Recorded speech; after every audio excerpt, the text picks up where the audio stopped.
So one of the biggest challenges to supporting mental health in the workplace is stigma. And one of the things that businesses can do to improve mental health and wellbeing in the workplace is to reduce the stigma around mental health. And if people are starting to struggle, then they seek help sooner. And the sooner that people seek help, the better, because then the quicker the recovery, the less time they have off work.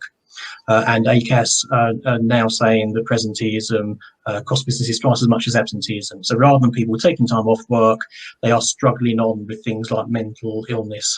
And rather than taking a few weeks or months off and coming back firing on all four cylinders, they are spending months, maybe years, struggling at 80% efficiency because they're not really able to fully focus because of what's going on. So if you can reduce stigma and if you can get people to seek help, then there are some big gains to be made. So one of the things you can do that is obviously by engaging in training. So either the half-day mental health awareness training, the one-day mental health first aid champion, or the two-day mental health first aider course. Because it's a statement of intent. It's the fact that you are supporting wellbeing in the workplace, but you are investing in training and people that can spot the signs and signpost others when they need help. But also there are other things you can do to reduce the stigma. So Mental Health First Aid England have got a really good resources page. So if you go to Google and if you put in Mental Health First Aid England resources, it will come up with the Mental Health First Aid England resources page. And there are lots of free resources there that anyone can download and use. For example, posters around depression and anxiety. So we're used to seeing normal health and safety posters in the workplace, but when you start sticking up posters around mental health and well-being, then it just starts to drip feed the fact that it's okay to talk about these things.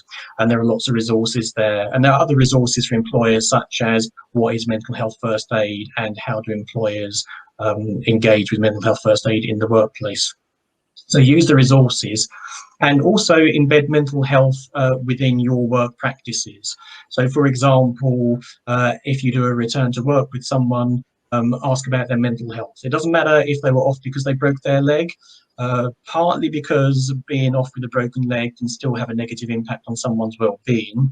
But also, if you ask absolutely everybody about their mental health, then they don't feel stigmatized. They don't feel like they're being singled out, and it normalizes mental health in the workplace and other processes as well. So employee appraisals, every appraisal, just ask how they're doing at work, how's their mental health, how's their well-being, and again, it just normalizes it in the workplace. So the more processes where you can make discussing mental health part of that day-to-day event, then the better it will be for everybody. And because they'll feel more comfortable about talking about mental health issues, then when they do start to struggle, they'll be able to talk to you and seek help sooner.